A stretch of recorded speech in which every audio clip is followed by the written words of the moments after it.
நெல்லை down காட்சி மண்டபம் பகுதியில் குடிநீர் உணவு கிடைக்காததால் பாதிக்கப்பட்ட பொதுமக்கள் போராட்டத்தில் ஈடுபட்டனர். இது தொடர்பாக எமது செய்தியாளர் ரியாஸ் வழங்கிய கூடுதல் தகவல்களை தற்போது பார்க்கலாம்.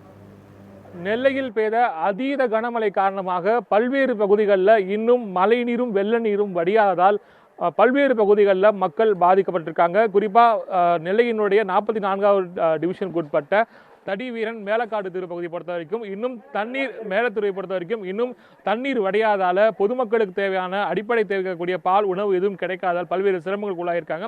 இப்பகுதி மக்கள் நம்மளே இணைஞ்சிருக்காங்க. அம்மா வணக்கம், எத்தனை நாளா தண்ணியில் இருக்கீங்க? என்ன பிரச்சனைமா இப்போ உங்களுக்கு? 4 நாளா இருக்கும் சார். இப்போ குழந்தைங்களுக்கு கூட தண்ணி கிடையாது, பால் கிடையாது, எதுவுமே சாப்பாடு கிடையாது. 3 நாளா குழந்தைகளை வச்சுட்டு தண்ணியில் மிதந்துட்டு இருக்கோம். ஒவ்வொரு வீடாக போயிட்டு இருக்கோம். எல்லா வீட்லையும் சாமான் இருக்கணும்ல, சாப்பாட்டுக்கு ரொம்ப கஷ்டப்படுறோம். ஒரு ஹெல்ப் லைன் எதுவுமே கிடையாது. யாருமே உள்ளே வந்து எட்டி கூட பார்க்கல. நாளைக்கு ஓட்டு கேட்டு எப்படி சார் வருவீங்க? நாங்கள் யாரும் ஓட்டு போட மாட்டோம், ஸ்ட்ரைக் பண்ணுவோம். நாங்கள் என்ன ஒரு குழந்தைங்களுக்கு எந்த பாதுகாப்புமே கிடையாது. பின்ன எதுக்கு நீங்கள் வாரீங்க? எதுக்கு ஆட்சி எல்லாம் ஒரு ஹெல்ப்புகளும் கிடையாது. சாப்பாடுக்கு என்ன பண்ணுறீங்க? சாப்பாடுலாம் எதுவுமே இல்லை சார். இருக்கிறவங்க பக்கத்து வீட்டுக்காரங்க எல்லாம் செய்கிறாங்க சார். எல்லாத்துக்கும் எப்படி சார் அவங்க போட முடியும்? படுக்க இடம் இல்லை, வீடுலாம் தண்ணி சார். தண்ணி புகுந்து அவ்வளவு கஷ்டப்படுறோம். எந்த ஹெல்ப்பும் கிடையாது. அவ்வளவு கஷ்டப்படுறோம். குழந்தைகளை ஓட்டுவங்க மட்டும் கரெக்டா வராங்கல்ல, அதுக்கு தகுந்தபடி ரோட பாருங்க, என்ன லட்சம் இருக்குன்னு பாருங்க. ஓட்டு போட வர்றதா ஒரு வீடு வீடா வந்து ஓட்டு கேட்க வராங்க. என்ன சொல்லி வராங்க? நீங்க செய்தோம் அந்த ரோட கிளீன் பண்ணுதான், அந்த ஓடையை கிளீன் பண்ணுதான் அப்படிங்காங்க. வீடு தண்ணி வந்து வீட்டுக்குள்ள வந்து அவ்வளவு பேரும் கஷ்டப்பட்டுருக்காங்க.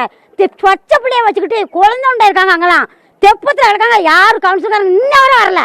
இன்ன வரை கவுன்சிலர் வந்துட்டாரா? வரல. நாங்க இருக்கமா செத்தமா உயிரோட இருக்காங்கள பார்க்க வரல. அப்ப ஓட்டு கேட்க மட்டும் என்ன வராங்க?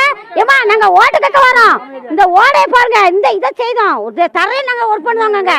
என்ன கேட்காங்க? ஒரு பால் கிடையாது, ஒரு பச்சை தண்ணி கிடையாது, கரண்ட் கிடையாது. பச்சை பிள்ளைய வச்சுக்கிட்டு அவ்வளவு தவிக்காங்க.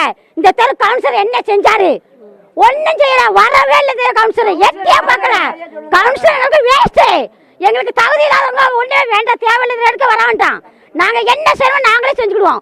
அவ்வளவா வாலிய பசங்க நைட்ல 12 மணி 1 மணிக்கு வயசானவங்கள அவங்க தலையெழுத்தா அவங்களே செய்யணும்னு அவ்வளவு வேற. சின்ன பையன் பெரிய பையன்லாம் கஷ்டப்பட்டு வயசானவங்கள குழந்தைங்கள சேர்ந்து தூக்கி போயிருக்காங்க. அவ்வளவு வேற வாலிய பசங்க. கவுன்சிலரோ போலீஸோ யாருமே வரல. இந்த ஏரியாக்குள்ள போலீஸ்காரங்களும் வரல, கவுன்சிலர் எட்டி பார்க்கல. அந்த வாலிய பசங்கள தலையெழுத்தா அவனோட பொண்டாடி பிள்ளைகள் இருக்குல்ல, அவ்வளவு பேர் அந்த பசங்க நைட்ல வந்து தூக்கி கொண்டு போய் போட்டுருக்காங்க.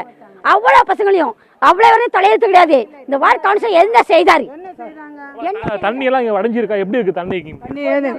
கொஞ்சம் தான் சாப்பிடுச்சிருக்கு, நல்ல வடியல. அடுத்தால எங்களுக்கு இந்த மண்ணை போட வேலை பார்க்க முன்னாடி மண்ணை தட்டிடுறாங்க. சொன்னாலும் கேட்க மாட்டேங்காங்க.